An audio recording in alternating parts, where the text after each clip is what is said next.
Arrow family, I am so glad to be here again. I'm so sorry for the late review. I hope you enjoy my review for Arrow Season 4, Episode 5, The Haunted. Okay, so this is the big Constantine episode, right? They've been talking about it like crazy. They've been promoting it, so I know everyone's been excited. Everyone's been anticipating for this Constantine epic proportion of an episode.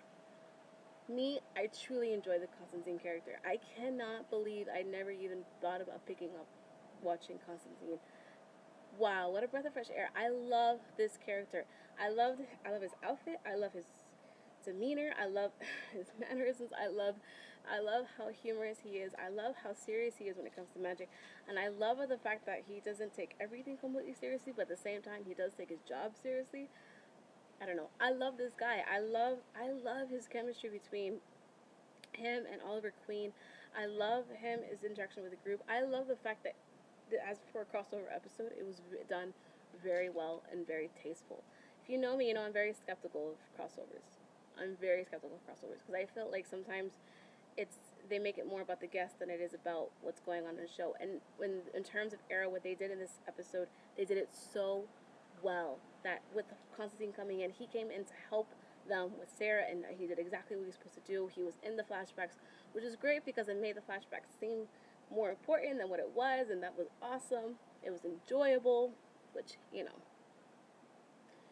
we know how the flashbacks are not that great as of late, but I really liked this one, so kudos.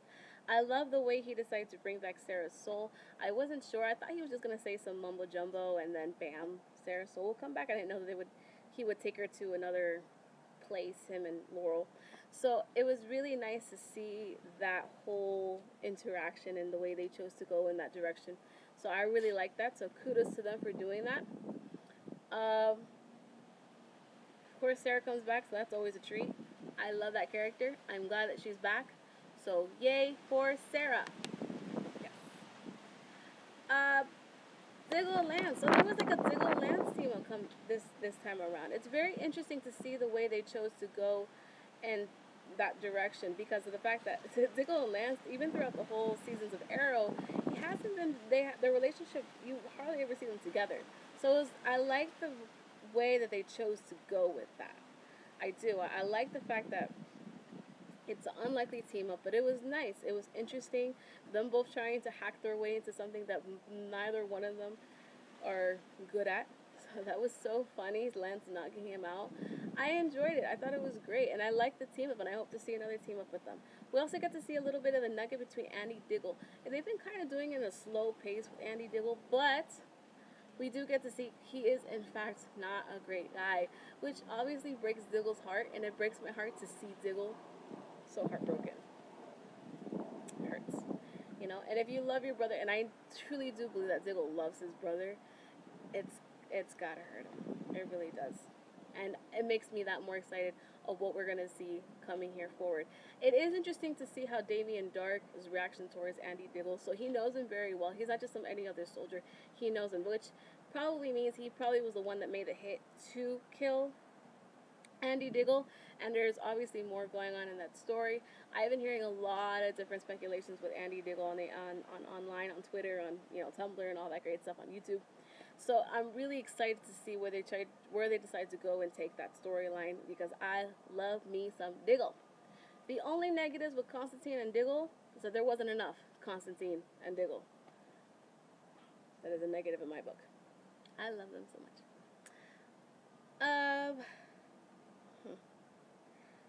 Felicity and Curtis, obviously, we know Ray's coming back. If you saw the promo for next week, you know Ray is most definitely coming back.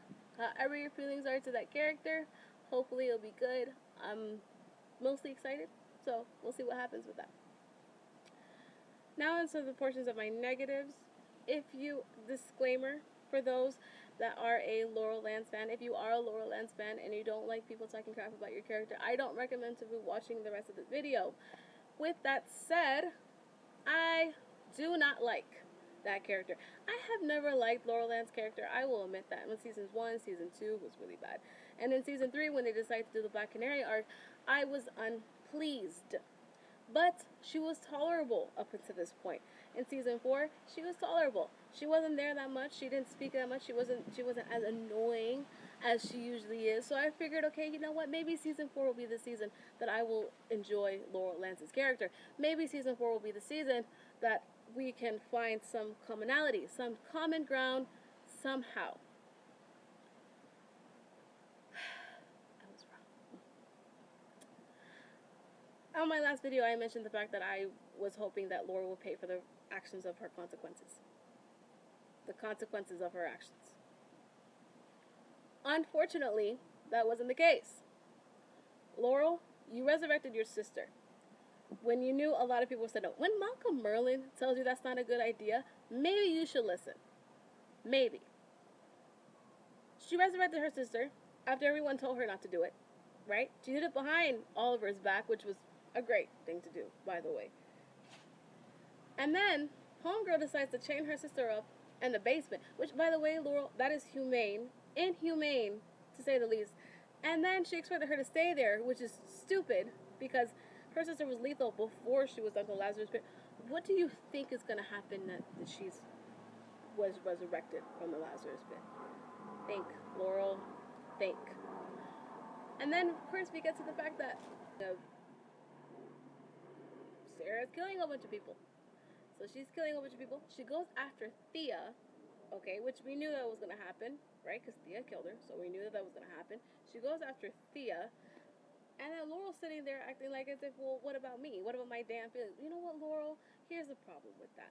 There are people dying. Your sister is crazy, and Thea was put in harm's way. I am sorry that we don't have the time to think about your feelings and what you're going through, because the fact of the matter is, all of this is your fault. All of it is your fault. And there's no reason for her to resurrect her sister. And, I would understand if there was a reason, but there was no reason for her to resurrect her sister. Her sister was dead. She was in peace, and you disturbed that peace. You decided to bring her back. That was your choice. And I'm sorry, I would love to buy the grievance thing. I would love to buy it. But wasn't that the whole point of Laurel doing the whole Black Canary thing, was so that she could help her with her grievances in terms of her sister? Wasn't that the whole damn point, was so that she can have some type of remembrance for her sister? And the whole, like, why did I watch 5 episodes of the Black Canary arc last season if, what was the point of it? And while we're on the subject, Laurel, you are not equal to Oliver. No. The day that Laurel becomes equal to Oliver, I will be highly, highly upset. And quite frankly, that is ridiculous, and it's disappointing. Laurel, you want to know why Oliver never told you he was the arrow? Because you're not really good at handling secrets. And you're certainly not very good at handling anything, for that matter. Any type of drama, any type of issues, you're not good at. You're impulsive, you're selfish, and you are inconsiderate. I understand I'm probably being a little hard on Laurel. I get it, I do. But this is 4 years now. This is the 4th season, and still she has yet to suffer the consequences of her actions. Yet to do that. I'm sorry for the rant, you guys. I really am. I don't like to rant about other characters. I just rather prefer to talk about characters that I really do enjoy. But I'm at the point right now where, after seeing an episode like this, I am not a fan of Laurel Lance, and the fact of the matter is, I am done with that character. I don't hate her, I don't like her, I don't love her. If she's and you know what, and if she wants to continue on doing her thing, so be it. You have every right to, if we're going to continue on with this wonderful facade of having Laurel becoming Oliver's bestie, which doesn't make sense, by the way, doesn't make sense. But yeah, let's have Laurel become Oliver's bestie. Let's have Laurel not pay suffer the consequences of her actions. Yeah, let's not do that. That's okay. Thank you so much, you guys, for watching the video. I am sorry again for my rant. I did mean it, but it had to be said. I really am sorry. With that said, though, I did think this was a good episode. I love Constantine. I love Diggle. I love Lance. I love Curtis. I love the cute little Easter eggs that they put, with the gym clothes. I really like that. I saw that. You saw that? I saw that. I like that a lot. And, I like everyone in the episode, with the exception of Laurel Lance.